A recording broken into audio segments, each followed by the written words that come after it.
What's going on, everybody? Christopher back again with the 100 Ways to Live podcast, where we discuss all things fitness and lifestyle related. My guest here with me today has dedicated his life to fitness in so many different ways, whether it be exercise physiology, personal training, massage therapy, gym ownership, or sports nutrition. Today we sit in his establishment, Nutrishop Vacaville, that in my opinion is a staple in the community and has helped countless locals get on track with their health and wellness. Successful businessman, Dale Kitt. Thank you for having us. Thanks for having me. Yes, sir. Man. Wow, you did go down the rabbit hole. I You did, found bro. massage therapist on there. I told you, I did some digging. Okay. That was quite the bio. Thank you. Yes, sir. Man, you have a lot, bro. Like I said, like just with doing the digging, you know, I figured out or found out you do a lot. I've done a lot. Okay, Right now so you've it's done a kinda- lot. Yeah, now it's really focused in a couple different areas. So gone down some different rabbit holes, which has led me to where I'm at now. So with all that you've done, I think I want to begin with what leads a young man to go to school for exercise. So what is it? Sociology? Physiology. Physiology. Yeah, I'm sorry. my basically bad. kinesiology, exercise physiology, the same thing. So, no, I went to Chico State 2002, which was a long time ago. And so, only thing I could think to do is, you know, I want to do something in fitness, and got there. I was on scholarship to run cross country and track. Okay. Hurt my knee, lost my scholarship, and then ended up transferring to Butte College for a little while. Where's that? Chico. No, Butte. You said Butte is right outside of Chico. Okay. So it's about 20 minutes away. Okay. So yeah, I went to Butte College for a year and ran track and cross country for them after I rehabbed my knee. Got my scholarship offer back, went back to Chico State, and then was ineligible because some of my units didn't transfer over, so never actually wow. got to compete for the school that I went there for. But yeah, Okay. I went to Chico State for exercise physiology. Okay, so so you were an athlete in high school. You're an athlete. You go to college on a scholarship. Did you know what you were going to school for before you got there, or did you just kind of go through these things that a lot of students go through and then change their major? No, I went there with the intention of going to school for exercise physiology. Okay. And whether that brought me down the road of getting a teaching credential to teach PE or going to physical therapy school or chiropractic school, those are really the routes you can go if you have a degree in kinesiology. Okay, so you finish school, and then what happens? What do you do right out of school? So while I was going to school, I started doing, I went to massage therapy school.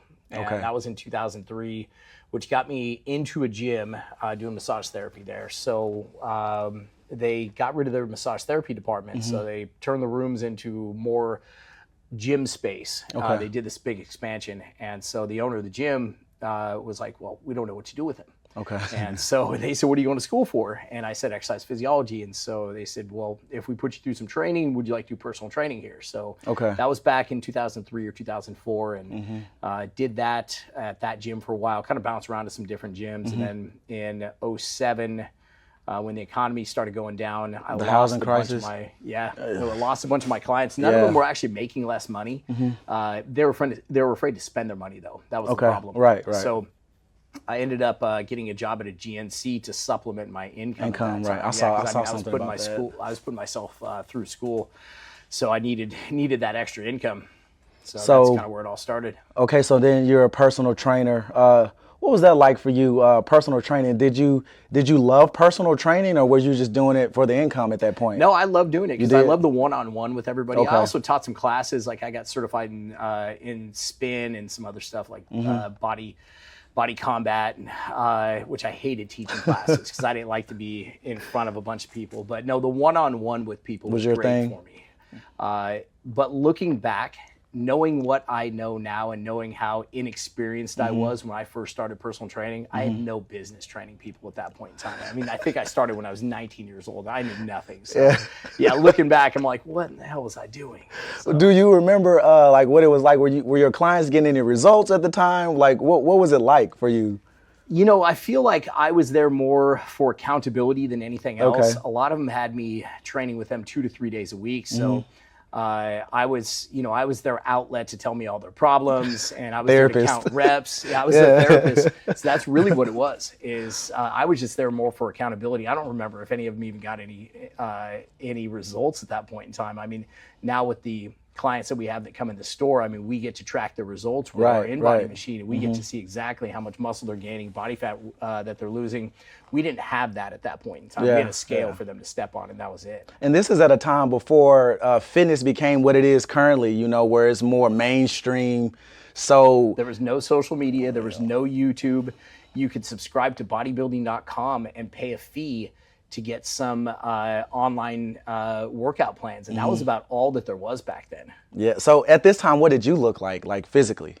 135, 140 pounds. Were you lifting though yourself? Like, were you in it really lifting? Yeah, I mean, I was still lifting, but also I was running 80 to 100 miles a week. So, oh, wow. You know, you can't keep weight on when you're running that much, right? And, you know, there's a power to weight ratio. Your body has to be light enough to propel yourself forward for, 10 to 14 miles or competitively at a 10K length. So, yeah, no, I was super light at that point in time. All right, so this is, you said 2008? So that was, I mean, I started in 2003, 2004. I did training all the way up until 2009. And then that's when you became a store manager. Were you a store manager at a Nutrishop then? Yeah, so I got hired May 5th, 2010 to manage a Nutrishop. But prior to that, in 2006, I was working at a GNC. Okay, gotcha. So I was a terrible employee, so I actually got fired from that GNC. So, but... was that here in Vacaville? No, it was in Chico. Oh, okay, It was in the mall in Chico. All right. Yeah, no, I was terrible. So you then start becoming a store manager, and then I read that you held that position for 8 months. You came up with enough money to get your own? Yeah, we had a couple members of Nutrishop Corp that came up and visited the Chico store, and I said to one of them, this guy named Brian, I said, I'm going to own a Nutrishop at some point. Did you mean it at the time, or you were just Yeah, no, I meant it at the time. Okay. But he probably heard that from so many employees. He was like, yeah, right. Yeah. And so I started working on a business plan, and a friend of mine who is an accountant, he helped me put together a business plan with financials, spreadsheets, amortization schedules, like everything, like a very well put together business plan. And so, I mean, I wrote out, as far as the business plan, how we were going to get started, but he put together all the financials, and so I presented to all the rich people I knew. Yeah. And as a personal trainer, you do end up meeting people that have that are wealthy, that have a lot of money. So, I presented it until finally somebody said yes. That's the power of networking. A lot of people will keep their mouths closed or just feel like I need to do this on my own. But the fact that you understood to go to people and that could help you get your goal off the ground, that was a great move. And I got turned down probably 20, 25 times before somebody said yes. What was it that, what do you feel like it was that just kind of kept you going forward with it? Like what didn't allow you to just say, you know what? The honest answer, I was a terrible employee. I knew I'd be a better boss. Okay. So I mentioned I got fired at GNC. Yeah. That wasn't the first. That wasn't the first time I'd been fired. So I had ideas of how I wanted things done, and that ultimately was my detriment when it came to the employer-employee dynamic. Okay, so since you were a terrible employee, would you say that helped you become a boss? Like, how do you deal with employees that you would be like, oh, this is some shit I would have done, or this is just, isn't it? I feel like most business owners were never great employees. Right.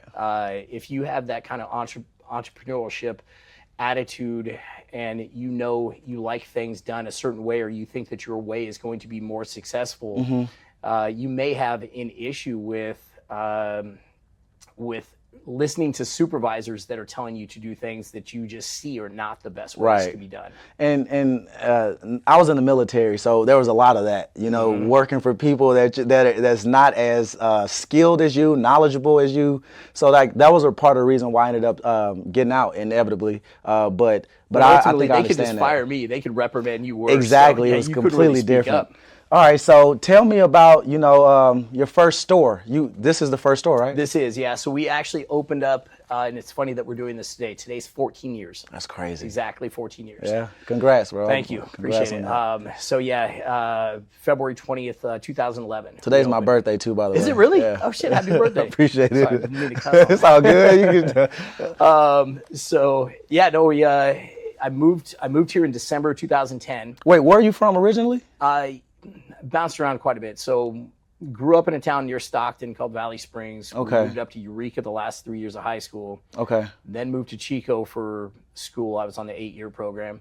And it then moved here to open the store. That's why. So you moved. So the store brought you here. Correct, I was going to yeah. ask that. How did you end up in choose Vacaville? Was it your decision to start here, or was it the store's decision to just put one here? No, it was my decision. The corporate doesn't really dictate too much on where somebody opens a store, unless they see that it's just going to be a terrible location. Okay. But I looked at demographic. I did some demographic research. Okay. Vacaville had 100,000 people. Mm-hmm. The average medium income, I think, at that point was 84,000. Okay. Now I believe it's 106,000. So there was a minimum population that I needed to be in with a minimum average medium household. Okay. And then I came here a couple times. I drove around, looked at how many gyms there were here. There weren't as many as there are now. But there was still a decent amount of gyms, and there was no competition other than, we've got a GNC, which every town has a GNC. GNC, right. But at that point in time, it was just GNC. Okay. So this first store, you remember what it was like, early on, like as far as getting people to come in here? What was that like? I remember it like it was yesterday. What was that like, and how were you marketing at this time? Yeah, so we did a lot of guerrilla marketing. When I first moved here, I was actually living in the store. I had an air mattress set up right actually behind the counter there.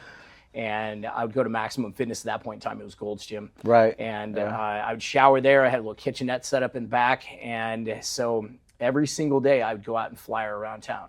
Wow. And so we got 30,000 flyers put out before we even opened the doors. Who's helping you do this? I had a buddy that lived in Chico that came over, and he'd come help me on the weekends, but it was mostly me at that point in time. All right, so the flyers obviously worked. The flyers, there was really no social media at that point right, in time either. Yeah. There was Facebook, but nobody really advertised on Facebook. Yeah, Facebook didn't come until 2010, 12, somewhere around there. So I think the Facebook marketing maybe around there. I think I've had a Facebook since like 2005, 2006. Yeah, but it didn't. It really didn't become mainstream for businesses until a few years after I was open. We didn't have a Nutrishop business page for several years after we opened. I had created a Nutrishop Facebook page, but it was like any other page that you or I would have. Right, like a personal page. All right, so you start getting people in here, man.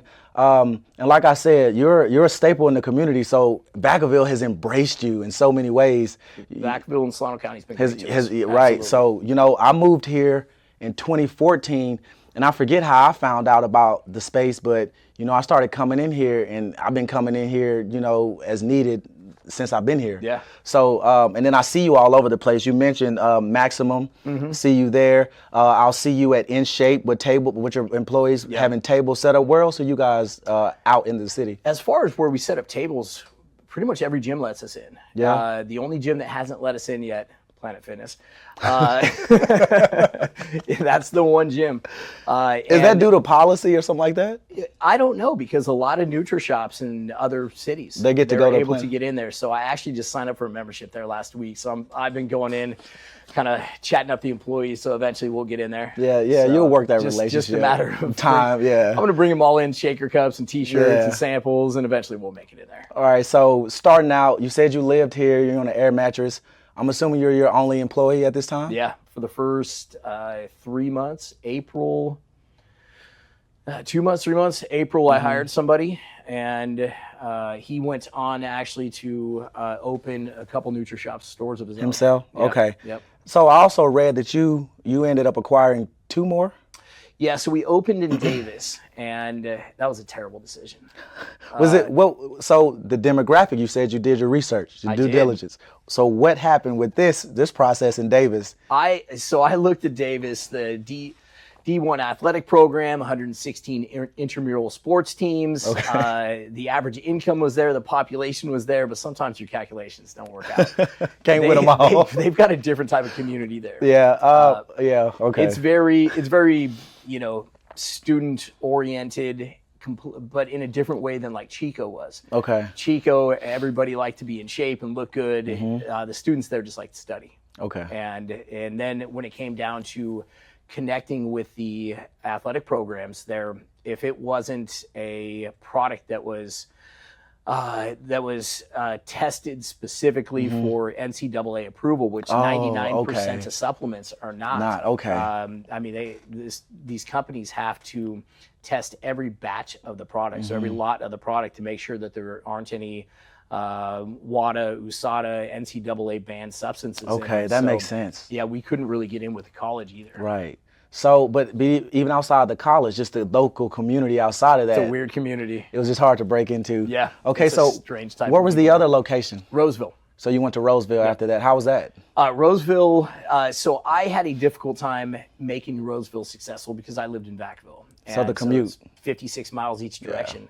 And I was trying to go out 3 to 4 days a week. The drive was getting to be too much. I had like 2 employees out there. We weren't able to get into the community like we have done here. Right. And so I ended up selling that store to a buddy of mine who actually worked for me at one point as well. How's it going for him now? Do you know? Kind of pisses me off. He's the number 1 store in the country. I'm number 2.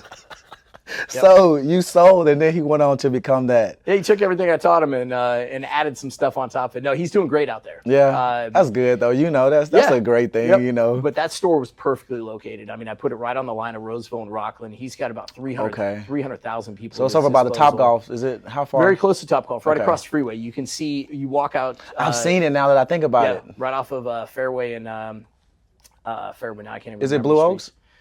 No, Blue Oaks is one exit pass. Okay. So Fairway and Pleasant Grove. Okay, so I know exactly what that is. But yeah, you walk out the front door of the Nutrishop, you can look over to the right and see Topgolf. How do you sleep at night knowing that something that you tried to do didn't work out for you? How do you stomach that? I don't really.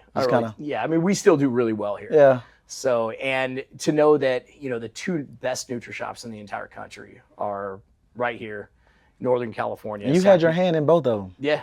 Yep. That's a good way to look at that. Yeah. So, man, I teach outdoor workouts here in Vacaville, and a lot of people that come to me, I'll send them here because you offer a service that not a lot of places offer for free. Sure. So this in-body testing here, and then the meal plans. Can you tell me why you offer that? For free? Yeah, for free. As far as the services go, we're in the business of selling supplements. We want to see people get results. They can take all the supplements we have on the walls and not see any results if their diet's not in place. Correct. If they're not tracking their progress. Correct. So we've had an in-body in here for probably 10 years. I think we're on our 3rd or 4th one. And we've been doing meal plans in here for 7, 8 years, but those meal plans have evolved dramatically as well. I mean, we've fine-tuned them so much more than when we first started doing them. Looking back on those meal plans that we first started doing, they're kind of embarrassing to what we do now. Now, right. I mean, the food list has changed, the measurements have changed, everything has changed with them. So, those are services that we offer free because, obviously we're going to recommend some supplements that are going to help accelerate the results. And that's all supplements do, is they're going to either accelerate recovery, they're going to accelerate fat loss, they're going to accelerate your health. So we're going to obviously recommend those, sample those products. And then it goes hand in hand. Can you tell me about the challenges that you guys host here? Because that's a big thing in the community. I've seen a lot of people come in here to take advantage of these challenges. The challenges are the biggest things for us. They bring the most amount of people through the door. So we'll have, depending on the time of the year, we'll have 200 to 300 people sign up for one of the transformation challenges. So we always run them for 8 weeks. Right now we've got 2 challenges going on. We've got one of them that's a paid challenge that there's $25 to sign up, and then there's $1,000 cash prize, top male, top female, then there's 2nd, 3rd place prizes. And then we decided to run another challenge that was just free to the community to sign up for. And anybody that does sign up for the challenge, we track their progress on the in-body. We've got an app that we use called Fit Manager, which actually scores the challenge. You can see exactly where you're placed during the entire challenge. Okay. So they have access to that for either the paid or the free challenge we have going on. How long do your challenges usually last? 8 weeks. You said 8 weeks? Yep. Okay. So 9 weeks if you sign up on the first day of signups. Okay. Because we do a week long of signups. So if you're smart, you get in there early, take advantage. You get a little head start. So if you were having these challenges, let's just say 10 people sign up, how many people would you say are actually completing the challenges? 30%. 30%. It usually works out, no matter how many people sign up, no matter what time of the year, it usually works out to about a 30% finish rate. And I would imagine for the people that drop out, they'll come back. You can get them to come back to another challenge. We've got a lot of people that do repeat challenges. And that's just like with the the stereotype when you start on January 1st, more people are going to drop out by 21 days or somewhere around there. Yeah. So people are dropping out, and they'll do it again next year too. With our challenges, we don't have people drop off that quickly just because, we've got check-ins every 2 weeks. And you get points for coming in and checking in. You get entered into a raffle to win something when you come in for the check-in. So we do incentivize people to come in with those check-ins. All right, so let me ask you a question. I'm new to the gym. I come in here for supplements. What are some supplements that you would suggest to a new gym goer that they need to start with? Every gym goer should start with these supplements. Doesn't matter if you're new or if you're experienced in the gym. Everything comes down to recovery. Okay. So when you're lifting weights, you're creating micro tears in the muscle fibers. That's where the soreness and the inflammation is caused from. So number one is going to be a good quality complete protein. Okay. So that's going to be the first step. So is this a regular? So this is not a weight gainer protein. This is just a regular whey. So clinical studies have shown that what's called a milk blend protein, so whey and casein together, is going to be more advantageous than just whey by itself, because whey protein's in your bloodstream in 15 minutes. It's out of your bloodstream in 90 minutes. Okay. Whereas casein is going to stay in your bloodstream for about 7 hours, giving you a much longer duration of recovery. So a blended protein is going to be more advantageous than just the whey by itself. Okay. Now, some people's stomachs can't handle casein protein. Right. If that's the case, the protein right behind me in the blue is a hydrolyzed whey protein. Okay. So there's no casein in there. That one's sugar-free, gluten-free, lactose-free, fat-free. It's a super clean protein. Nobody ever has stomach issues with that one. But if you can do the whey and casein blend for recovery, that's going to be the way to go. Okay. And then so a protein, and then I'm assuming BCAAs or BCAAs or EAAs are going to be number 3 behind glutamine. Okay, so is that why you package these together? Yep. Okay. Because those are meant to be mixed together. Okay. So glutamine makes up 61% of your muscle. It's the most abundant amino acid in the entire body. But with that said, not all forms of glutamine are created equal. So like L-glutamine, which you'll see online, you'll see it in almost every supplement store. In a meta-analysis where they looked at 44 different clinical studies, it showed that glutamine was great for L-glutamine, was great for gut repair, ulcers, ulceral colitis, for leaky gut, but specifically for muscle recovery, it's not that beneficial because not enough it absorbs into the bloodstream. So that's where that one has a couple different forms that are much more bioavailable. Okay, and so you guys, which glutamine is this here? So that's the glumatic. That contains what's called glutasorb, which is a form of glutamine that's manufactured at a higher pH, so it's more resistant to the acidic environment of your stomach. And then there's another one in there called sustolin, which is a dipeptide. So it's glutamine and alanine bonded together, and peptides are actually absorbed through the liver, not through the gut, so it goes straight into your bloodstream. Okay. So it bypasses the stomach acids. Okay. Yep. So, and then 3, you said? 3 is going to be either BCAAs or EAAs. Okay. So, and to kind of explain the difference between them for people that don't know, there are 9 amino acids your body does not produce. Those are called essential amino acids. 3 of them are the branched chain amino acids. Okay. Those branched chains make up 35% of your muscle. The newer studies are leaning more toward a full complex EAA that has all 9 being more beneficial than just the 3, the branched chain amino acids. So we've got a really good EAA option. Yeah, you guys have these guys have some really good supplements in here. Would you say creatine is 4? Creatine would be number 4. You're right on there. Yeah. So creatine is the most studied dietary supplement in the entire industry. So it's been studied for over 50 years. So it's very beneficial for increasing muscle mass. I just started taking creatine, and I've been working out for a while. And I'll be honest, I kind of shied away from supplements for a while because my gut, I didn't know my body, and I didn't understand what I was doing, really. I'll just be honest. So my gut was rejecting a lot of the things that I was taking. I was taking, I'm not gonna say the brand, but I was taking this mass gainer, and I was sleeping on it while I was downrange deployed, and man, it tore my gut up, and I had to go to the ER for it, and then I just kind of backed away. But I just recently got back into creatine, and I've been taking it for a little over a month, and I'm noticing a crazy difference in just a month. Yeah, and a lot of people think that creatine, the reason to take it is that it's going to put water in your muscles, but that's actually just a side effect. Yeah. The entire point of taking creatine is it's going to increase ATP production, which is cellular energy. So, if you're struggling to get that 9th rep up when you're doing bench press, if you start supplementing with creatine, that's going to allow you to get that 10th, 11th, 12th repetition up. But with that said, that's going to increase the micro tearing of the muscle fibers, and that's where those other 3 supplements come full circle for recovery. Okay, so we're at creatine. Is there anything else that you would suggest for a gym goer? It depends on the goal. You know, we always ask people, what are you trying to do? What's your goal? So if the goal is to gain muscle, I mean, top 4 are going to be protein, glutamine, BCAAs, creatine. There's also an ingestible form of ATP called peak ATP. Okay. It works a little bit different.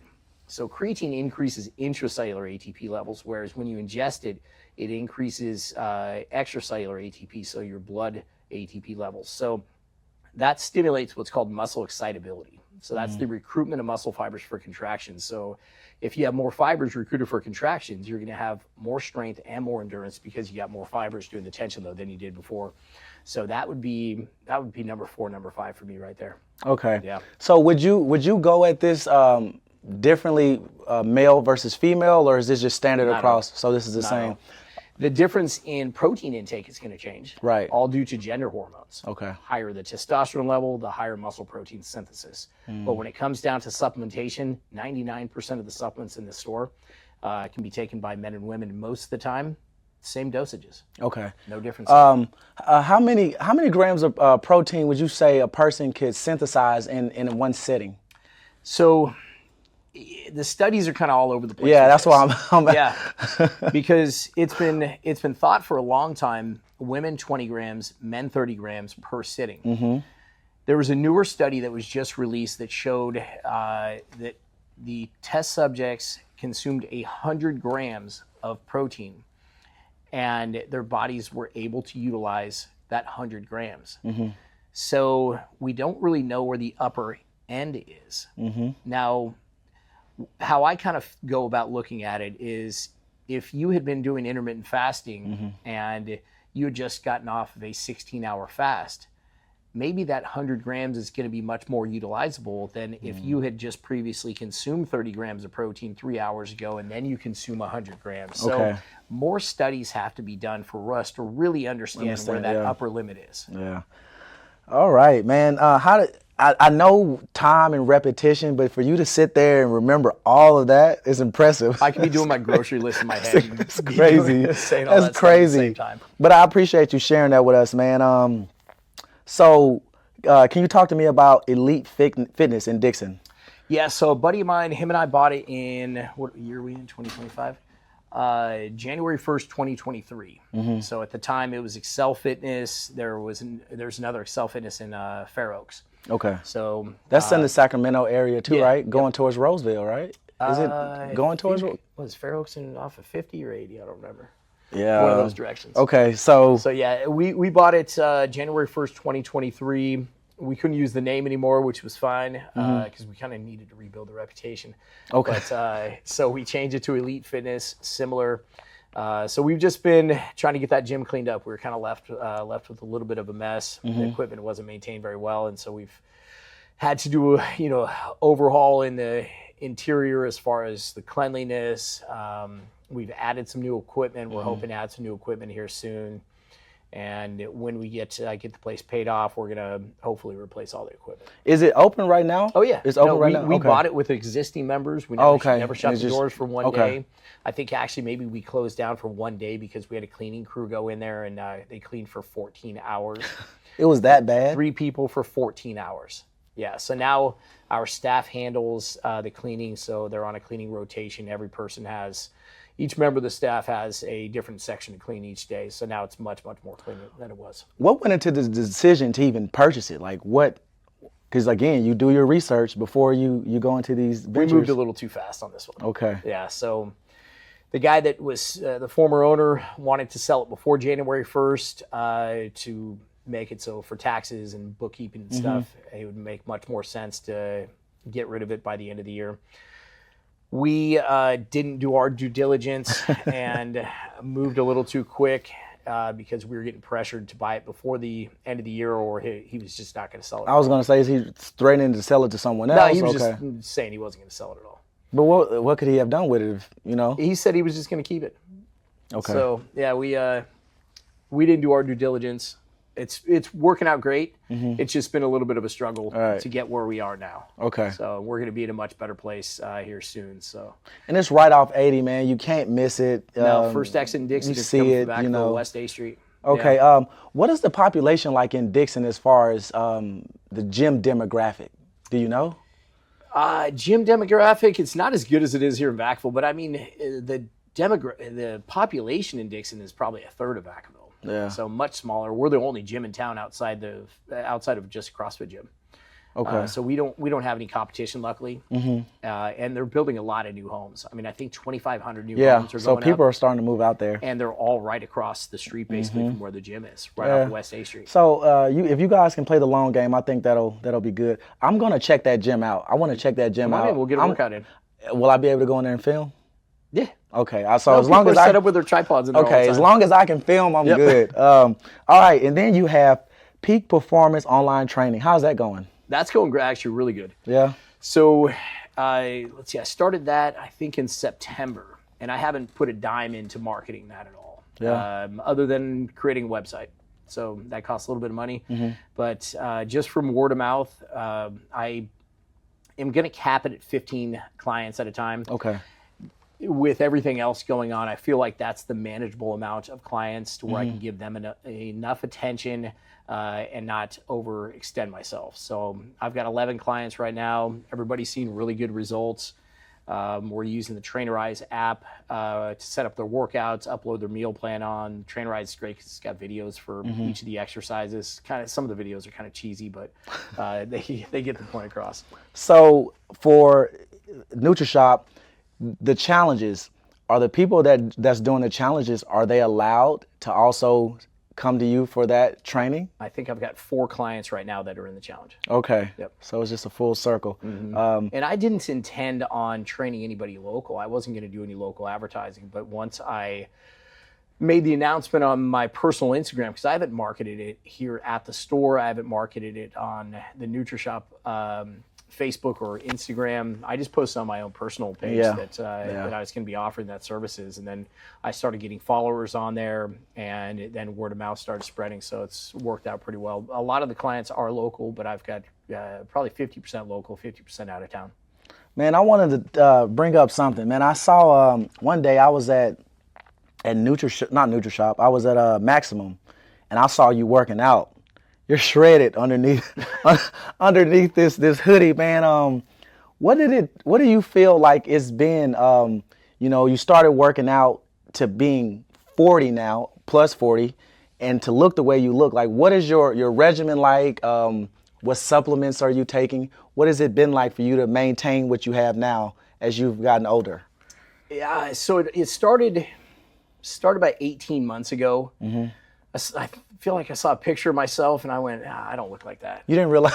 And then I was like, oh, that's me. And so, life happens. And so I decided I needed to make a change. And every year I was like, by my birthday this year, I'm going to be shredded. But 40 was the big one. I was like, I've got to do it by 40. Right. And so basically my regimen's been the same for about the last year and a half, although I get up a little earlier now than I did then. So, I mean, I'm up at 3:45 in the morning. Speaking of supplements, I take a thermogenic in the morning. It's got some caffeine in there to wake me up, along with a product called Lipotropic, which has L-carnitine L-tartrate, which stimulates lipolysis for fat loss. So I take that as well at the same time. Lay in bed, allow the caffeine to kick in, read a book for about 15, 20 minutes, get up, and either I have a treadmill in one of my rooms of my house. I'll either get on the treadmill like I did this morning, or I'll go to the gym and do the stair climber. So I alternate that. So an hour on the stair climber one day, hour on the treadmill another day. So after I get done with cardio, go home and hop in this cold plunge for 4 minutes. That's the worst 4 minutes of my entire day. I've never done it yet. I'm not there yet. Yeah. It's terrible. You got to start out with the temperature being a little bit higher and then lower it down as your body acclimates to it. Okay. So yeah, it's not fun at all. And then get out of there, go in the sauna for 30 minutes, and then get up, shower, come in here, start working on stuff in the store, get the day going.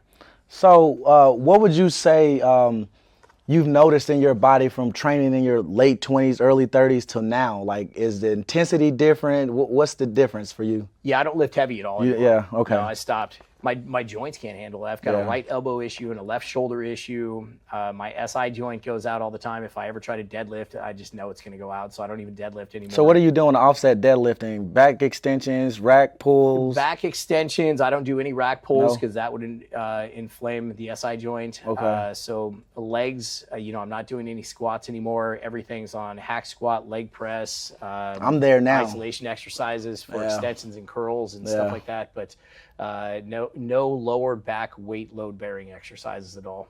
I get it. Can't handle it anymore. Man, so, with everything you have going on, coming from your background, what would you attribute your business acumen to? Because it's one thing to have a mind to work out, but the business side of it, and you've been successful doing it. Where do you think that comes from? I've been in competition my entire life. And whether that was when I started wrestling at 5 years old or playing baseball or soccer and then got really competitive in cross country and track, I've been competitive my entire life. So I hate losing. Yeah. And that's been part of it. And then, the fear of failure. Okay. Especially when I first opened this store, I opened it with somebody else's money. You had to pay that back. I had to pay that back. Yeah. So, I didn't want to lose somebody else's money and then be indebted to them for $150,000. That was not something I was going to let happen. So, the fear of failure was a big one for me. Yeah. Man, I see you have something here that you want to, share with the people. What do we have here? So, this is called Neutr Guide. And so this is what's called a genetic methylation test.